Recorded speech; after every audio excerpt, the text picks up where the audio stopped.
একটা অনুরোধ করব, রাখবে? আগামী পূর্ণিমা পর্যন্ত একটু ধৈর্য ধরো। আজ আমি কিছুতেই দেখতে যাব না কনক কোথায় গেল। যেখানে খুশি যাক, যা খুশি করুক, আমি কিছুতেই কোনো প্রশ্ন করব না আজ।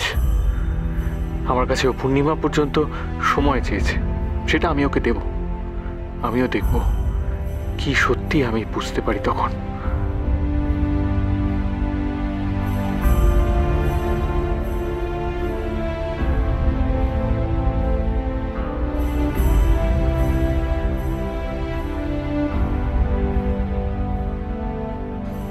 জানি আজ তোমার মনে অনেক প্রশ্নের ঝড় উঠছে।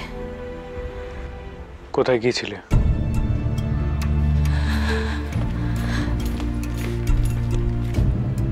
বিশ্বাস অবিশ্বাসে তোমার ভেতরটা দুমড়ে মুচড়ে যাচ্ছে।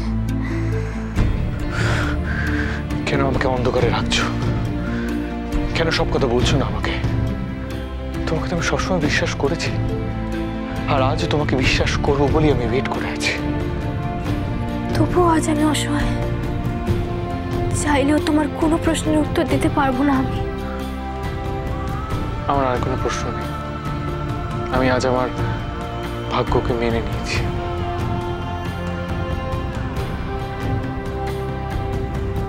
কি বলছো এসব তুমি? তোমার কনক কখনো তোমার সঙ্গে প্রতারণা করতে পারে?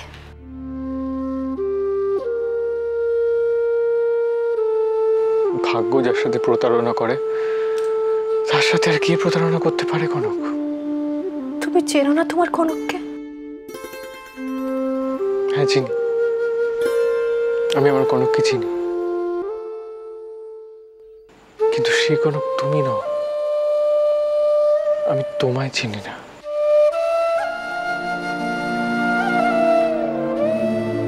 যদি আমার উপর তোমার আরেকটু ভরসা থাকে তাহলে লক্ষ্মী পুজো অবধি একটু অপেক্ষা করো। লক্ষ্মী পুজোর দিন আমি তোমায় সব কথা খুলে বলবো। কথা দিচ্ছি আমি তোমায়। একটা দিন একটু অপেক্ষা করো, একটু আমায় ভরসা করো।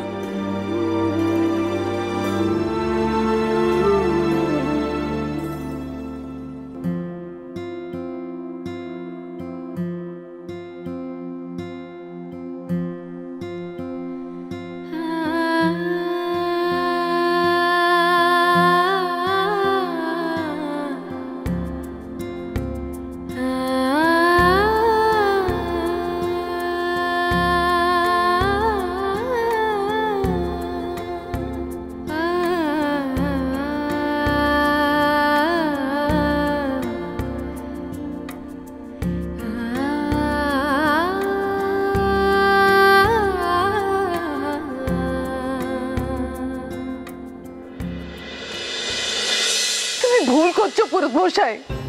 আমি ঝিলমিলকে কোনো রকম কোনো উৎসাহ দিইনি। আমি পই পই করে ওকে বারণ করেছিলাম, কিন্তু ও কিছুতেই আমার কোনো কথা শুনতে চায়নি গো। তুমি মিথ্যা কথা বলছো শিখা। তুমি ওর মা, তোমার কথা শুনবে না এটা আমি বিশ্বাস করি না। আমি তোমাকে কি করে বিশ্বাস করাবো বলো কেনে? কি করে বিশ্বাস করাবো? আমি সত্যি বলছি, আমি সবে মাত্র কাল রাতে জানতে পেরেছি যে ঝিলমিল কি সাংঘাতিক একটা কাণ্ড ঘটাতে চলেছে। তার মানে তুমি বলতে চাইছো কালকের আগে তুমি কিছু জানতে না, তাই তো? আমি কিচ্ছু জানতাম না। তুমি আবারও মিথ্যে কথা বলছো শিখা। আমি তোমাকে নিজে দেখেছি ঝিলমিলের সঙ্গে কথা বলতে। কি তুমি বলনি? বলো। হ্যাঁ বলেছি। তাহলে আমি ভেবেছিলাম আমি আমার হারিয়ে যাওয়া মেয়েকে ফেরত পেয়েছি, ও আবার আমার কাছে ফিরে এসেছে। কিন্তু কেন ফিরে এসেছে সেই সম্বন্ধে তোমাকে কিছু বলেনি শিখা। শিখা চুপ করে থেকো না, উত্তর দাও। কেন কেন ফিরে এসেছে তোমার মেয়ে তোমার কাছে? বলো। এই সংসারের মায়া ও কাটিয়ে উঠতে পারেনি বলে ও সবার সঙ্গে থাকতে চেয়েছিল। তোমার ওই কনক ওকে শান্তিতে থাকতে দিতে চাইনি। মানে তুমি সব কি বলছো? আমি সত্যি বলছি। হ্যাঁ, ওই জন্যই সবাই ভেবেছিল কনকের মাথা খারাপ। হ্যাঁ, ওই গিয়ে গুরুমাকে ডেকে এনেছিল। আর সেই কারণেই গুরুমা ওই রকম একটা পুজো এই বাড়িতে করতে চেয়েছিলেন। হ্যাঁ, শুধু তাই নয়, গুরুমাকে তাড়ানোর পর কনক আবার ওই ছেলেকে ডেকে এনেছিল এই বাড়িতে। ও, তার মানে এই সমস্ত কিছুই অনেক দিন চলছে এই বাড়িতে। হ্যাঁ, তুমি তো সব তার মানে জানতে। কনক আর ঝিলমিলের লড়াইয়ের ফলে এই বাড়িতে অশান্তি হয়ে চলেছে এতদিন, তাই তো? বুঝতে পেরেছি। তাইলে বুঝতে পারছো তো আমার ঝিলমিল কেন এত খেপে গেছিল? কনক যদি না ওকে... শিখা, তুমি কেন বুঝতে পারছো না তুমি কি করছো? তোমার জন্য কনকের জীবনটা শেষ হতে বসেছে। আমার জন্য? আমার জন্য? হ্যাঁ, তোমার জন্য আজ আমাদের মেয়েটা কেন মরেছে জানো? শুধু তোমার জন্য। তোমার ভুল শিক্ষা, লোভ, আমার মেয়েটাকে আমি খুইয়েছি শিখা, শুধুমাত্র একমাত্র তোমার লোভের জন্য। আর তুমি কনকের সংসারটাও একদম খাদের কিনারায় এনে দাঁড় করিয়েছো তুমি। আর কত পাপ করবে তুমি? এসব তুমি কি বলছো পুরোহিত মশাই? শুনতে কষ্ট হলো, এইটাই সত্যি শিখা। তোমার পাপে আমার দুটো মেয়ের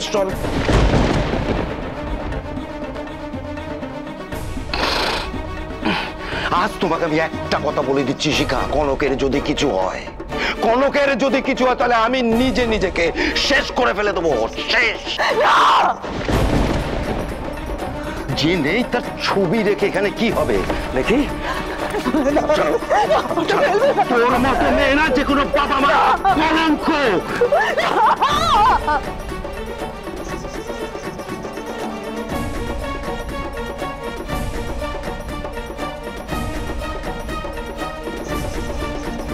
তোমরা সবাই আমাকে এতটা ঘৃণা করো, কিন্তু এই সব কিছুর জন্য তাই ওই তিস্তা আর অরুণেশ।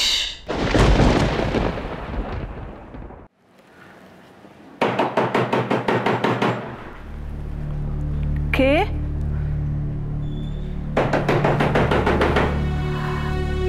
এই সময় আবার কে এলো? এরকম ভাবে তো কেউ দরজা ধাক্কা দেয় না। একটু দাঁড়াও।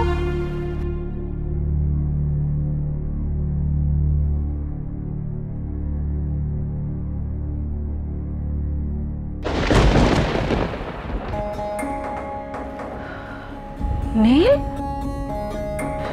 আমাকে বাঁচান গুরুমা, ওরা আমাকে মেরে ফেলবে গুরুমা, আমাকে বাঁচান। এসব তুমি কি বলছো? কারা মেরে ফেলবে? আমি জানি না গুরুমা, আমি কিচ্ছু জানি না। মানে আমি সব খুলে বলো নীল, কি হয়েছে তোমার সঙ্গে? সেদিন আপনার কথা মতো মিস্টার বনসালের পার্টিতে গিয়েছিলাম বরুণের সঙ্গে দেখা করতে, কিন্তু তারপর ট্যাক্সি থেকে নামতেই কারা যেন আমাকে পেছন থেকে চেপে ধরলো। কারা? জানি না গুরুমা, ওদের মুখ ঢাকা ছিল, আমি কাউকে দেখতে পাইনি। ওরা আমাকে ধরতেই একটা ভিজে রুমাল আমার মুখে চেপে ধরলো, তারপর মাথাটা কেমন ঝিমঝিম করে উঠলো। তারপর আমার আর কিছু মনে নেই, শুধু মনে হয়েছিল ওরা আমাকে একটা কোনো বড় গাড়িতে তুলে নিয়েছিল। জ্ঞান ফিরতে দেখি ওরা আমাকে একটা অন্ধকার ঘরে বন্দি করে রেখেছে। সেখান থেকে পালানোর চেষ্টা করতে সবাই মিলে আমাকে... থাক থাক থাক বাবা, থাক, তুমি যাও ঘরে গিয়ে একটু বিশ্রাম করো, আমি দেখে নিচ্ছি। শান্ত হও, যাও।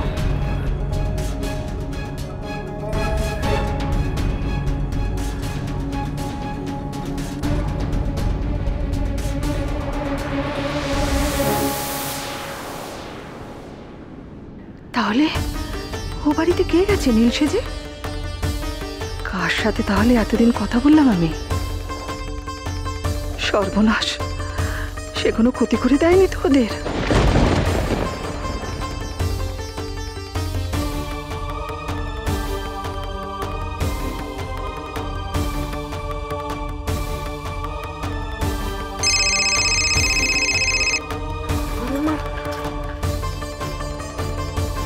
হ্যাঁ গুরুমা বলুন। পৌরাণী, তুমি বলো আগে নীল কোথায়? কেন গুরুমা, কি হয়েছে ওনার? অত কথা বলার সময় নেই, বলো ও কি এখন বাড়িতে? না গুরুমা, উনি এখান থেকে চলে গেছেন। চলে গেছে?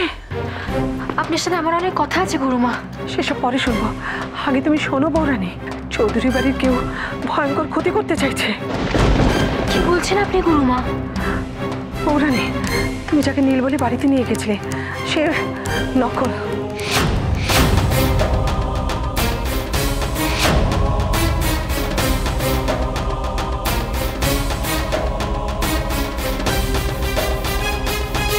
তবে কি এই সমস্ত ঘটনার পেছনে অন্য কোনো রহস্য লুকিয়ে আছে? আজ আমায় একটা সত্যি কথা বলো মামনি। তোমার এই একটা উত্তরের ওপর আজ অনেক কিছু নির্ভর করে আছে। বলো, তুমি কি জানতে চাও আমার কাছে? মামনি, তুমি বীরেশ্বর বাবুকে চেনো?